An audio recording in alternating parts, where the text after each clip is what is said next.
जय श्री गणेश। आज मैं आपको फाल्गुन मास की विजया एकादशी के महात्म और इसके करने की विधि के बारे में बताऊंगा। युधिष्ठिर ने भगवान कृष्ण से पूछा कि वासुदेव, फाल्गुन मास के कृष्ण पक्ष में किस नाम की एकादशी होती है, कृपया इसे बताइए। भगवान कृष्ण ने कहा, युधिष्ठिर, एक बार नारद जी ने कमल के आसन पर विराजमान होने वाले ब्रह्मा जी से प्रश्न किया, सूर्यश्रेष्ठ, फाल्गुन के कृष्ण पक्ष में जो विजया नाम की एकादशी होती है, कृपया उसके पुण्य का वर्णन कीजिए। ब्रह्मा जी ने कहा, नारद सुनो, मैं एक उत्तम कथा सुनाता हूँ जो पापों को अपहरण करने वाली है। यह व्रत बहुत ही प्राचीन है, पवित्र है और पापनाशक है। यह विजया नाम की एकादशी राजाओं को विजय प्रदान करती है, इसमें तनिक भी संदेह नहीं। पूर्व काल की बात है, भगवान श्री रामचंद्र जी 14 वर्षों के लिए वन में गए और वहाँ पंचवटी में सीता तथा लक्ष्मण के साथ रहने लगे। वहाँ रहते समय रावण ने चपलतावश विजयात्मा श्री राम की तपस्विनी पत्नी सीता का अपहरण कर लिया।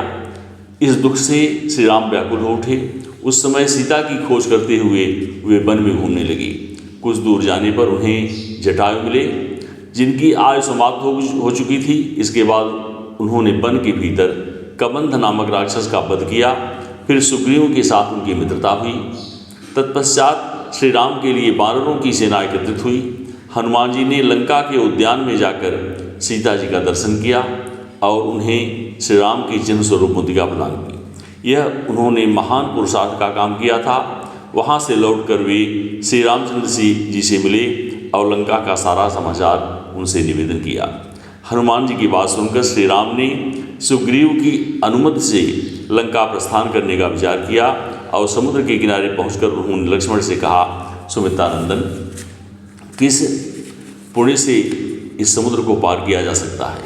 यह अत्यंत अगाध और भयंकर तथा जल जंतुओं से भरा हुआ है। मुझे ऐसा कोई उपाय नहीं दिखाई देता जिससे इसको सुगमता से पार किया जा सके। लक्ष्मण ने कहा, महाराज, आप ही आदिदेव और पुराण पुरुष पुरुषोत्तम हैं, आपसे क्या छिपा है। यहाँ द्वीप के भीतर बगदालभ्य नामक मुनि रहते हैं।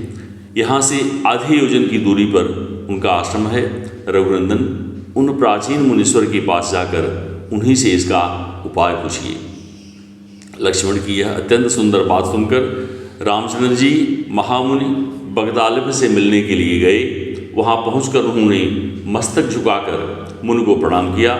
मुनि उनको देखते ही पहचान गए कि ये पुराण पुरुषोत्तम श्री राम हैं, जो किसी कारणवश मानव शरीर में अवतीर्ण हुए हैं।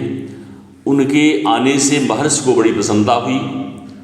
उन्होंने पूछा, श्री राम, आपका कैसे यहाँ आगमन हुआ?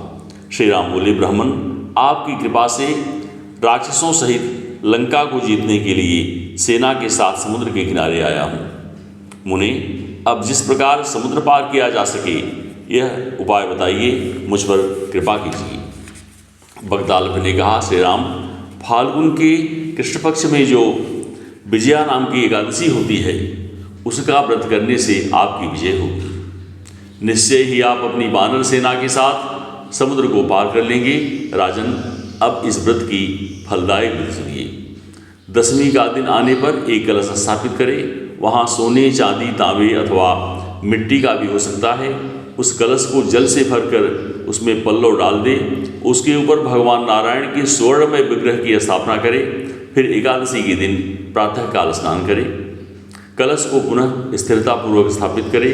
माला, चंदन, सुपारी तथा नारियल आदि के द्वारा विशेष रूप से उसका पूजन करें। कलश के ऊपर सप्तधान्य और जौ रखें। गंध, धूप, दीप और भांत भांत के नैवेद्य से पूजन करें।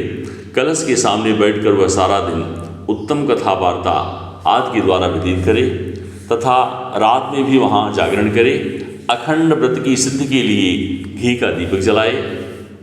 फिर द्वादशी के दिन सूर्योदय होने पर उस कलश को किसी जलाशय के समीप नदी, झरने या पोखरे के तट पर ले जाकर स्थापित करे और उसकी विधिवत पूजा करके देव प्रतिमा सहित उस कलश को वेद वेत्ता ब्राह्मण के लिए दान कर दे।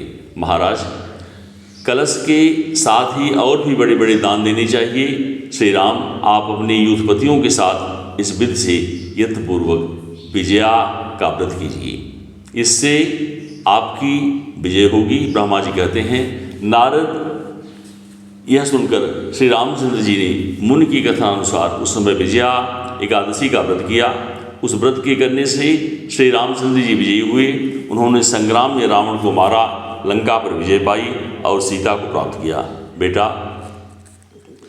जो मनुष्य इस विधि से व्रत करता है उन्हें इस लोक में विजय प्राप्त होती है और उनका परलोक भी अक्षय बना रहता है। भगवान श्री कृष्ण कहते हैं, युधिष्ठिर, इस कारण विजया का व्रत करना चाहिए।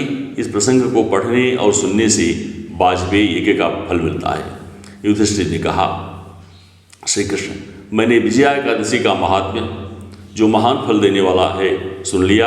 अब फाल्गुन शुक्ल पक्ष की एकादशी का नाम और महात्म्य बताने की कृपा करें। जय श्री कृष्ण।